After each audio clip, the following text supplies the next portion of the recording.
Чийки заттарды өндүрүү менен экспорттун көлөмүн көбөйтүүгө болот. Бул максатта өлкөдө алгачкылардан карбонат кальций кайра иштетилип, үйдүн сыртын ичин сырдаган боекторго кошулуп баштады.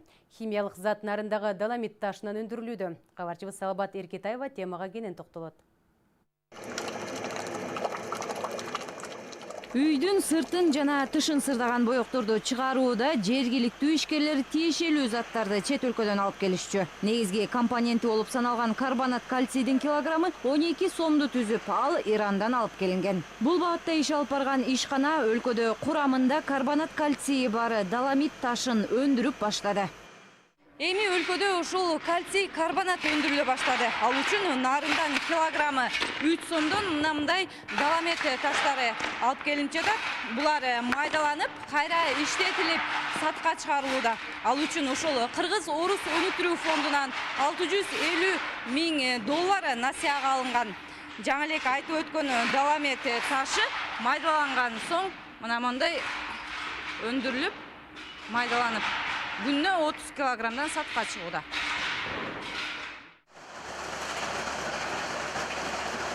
Ташты майдалап, кайра иштеткен жабдык Кытайдан сатып алынды. Күнүнө 15-тен 20 тоннага дейре кальций карбонат өндүрүлүүдө. Боекторго аралаштырылып, дээрлик 6 түрү чыгарылып жатат.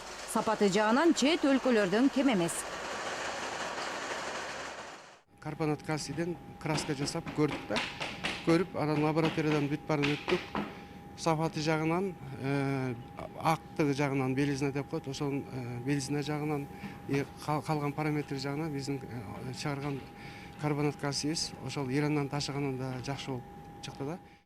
Өлкөдө өндүрүлгөн боектун баасы базардыкынан кыйла арзан. Ишкана, бала бакча, мектеп сыяктуу социалдык мекемелерди да камсыздап, төмөн наркта берип жатышы алардын артыкчылыктарынын бири.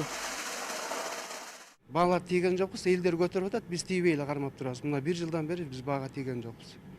Ошол негизинде биздин объемибиз аябай чоңоюп атат. Биз краска боекторду биз аябай кымбатта краска чыгарганга мүмкүнчүлүгүбүз бар да. Биздин элдин чөнтөгүнө жараша биздин ошол рецептурабызды ошол элге, карапайым элге эме кылган негиздегенбиз да. Доломит ташын кайра иштетип, карбонат кальцийди өндүргөн жабдыкты сатып алуу үчүн Кыргыз Орус өнүктүрүү фонду каржылап берди. $650 000 5 жылга насыя иретинде бөлүнгөн. Өлкөдөгү чийки заттарды иштетүү менен чет өлкөгө экспорт көлөмүн көбөйтүү фонддун негизги максаттарынан. Биз деген экспортко кете турган, продукцияны чыгара турган мекемелерди каржылаганга аракет кылабыз. Анан эгер импортты дагы өзүбүз чет жактан алып келбей, ушул Кыргызстанда чыгара турган продукция болсо, өндүрүш жай болсо, ошолорду каржылаганга аракет кылабыз. Россия Кыргыз өнүктүрүү фонду менен 780 проект каржыланды. Жалпы суммага $254 миллион. Ушу тапта ишкана Ордо кала менен Баткен облусун үй сырдоочу боектор менен камсыздоодо. Алдыда дагы 3 түрдү кошуп, өндүрүмдүүлүктү жогорулатуу максаты бар. Евразиялык экономикалык биримдиктин алкагында ишкана Тажикстан, Өзбекстан жана Казакстанга боекторду ийгиликтүү экспорттоодо.